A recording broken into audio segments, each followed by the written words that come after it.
আজকে খুবই ইন্টারেস্টিং একটি বিষয় আমরা দেখব। তো ChatGPT ওপেন করি। আমরা সাধারণত সবাই জানি ChatGPT দিয়ে অনেক সহজে কম সময়ে অনেক কিছু করা যায়।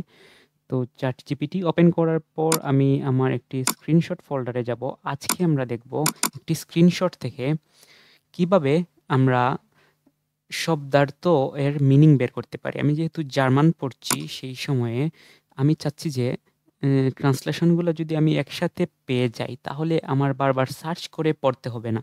তো সেই ক্ষেত্রে আমি কি করতে পারি? ধরুন এই ছবিটাকে আমি কেটে নিতে পারি। তো ছবিটি কাটার জন্য আমরা আমাদের শুধু শব্দার্থগুলো সিলেক্ট করে নিলাম। তারপর যে অংশগুলো ২৪ টি শব্দার্থ আছে এখানে ততগুলো রেখে সেভ করে নিলাম। তখন বাকি অংশগুলো কেটে গেল। আর আমার সুবিধার জন্য আমি এটি ChatGPT দিয়ে ট্রান্সলেট করে নিব। তো এই ক্ষেত্রে আমাকে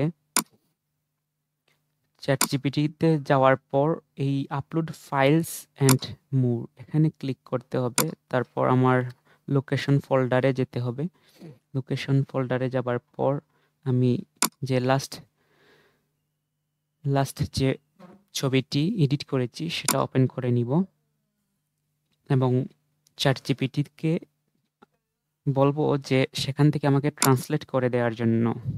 তো ইমেজটি দেওয়ার পর আমি লিখব যে give me translate all of word in English. যেহেতু জার্মান শিখছি আমার ইংলিশে ট্রান্সলেশন করলে সুবিধা আর আমি বুঝতে পারি। তো বাংলা থেকে ইংলিশে ট্রান্সলেশনই সবসময় করবেন। আমার সাজেশন সেটাই থাকবে। সেটা লিখে সার্চ করলে দেখতে পারবেন এই ছবিটিতে যতটি ওয়ার্ড আছে প্রত্যেকটিকে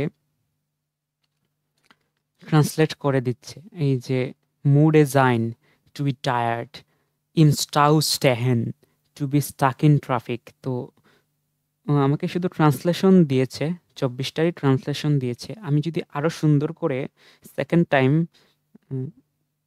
তাকে নির্দেশনা দেই যে give me main word, give me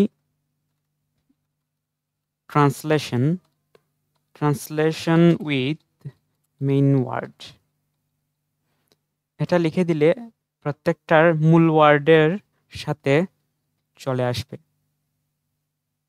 এই দেখুন খুব সহজে আমাকে বারবার সার্চ করতে হবে না। আমি একটি ফটো আপলোডের মাধ্যমে সবগুলোর ট্রান্সলেশন শিখে নিতে পারবো। তো যেকোনো ভাষায় যেকোনো ক্ষেত্রে আপনারা এইরকম সাজেশন দিয়ে নির্দেশনা দিয়ে ChatGPT থেকে পড়াশোনা করতে পারবেন খুব সহজেই।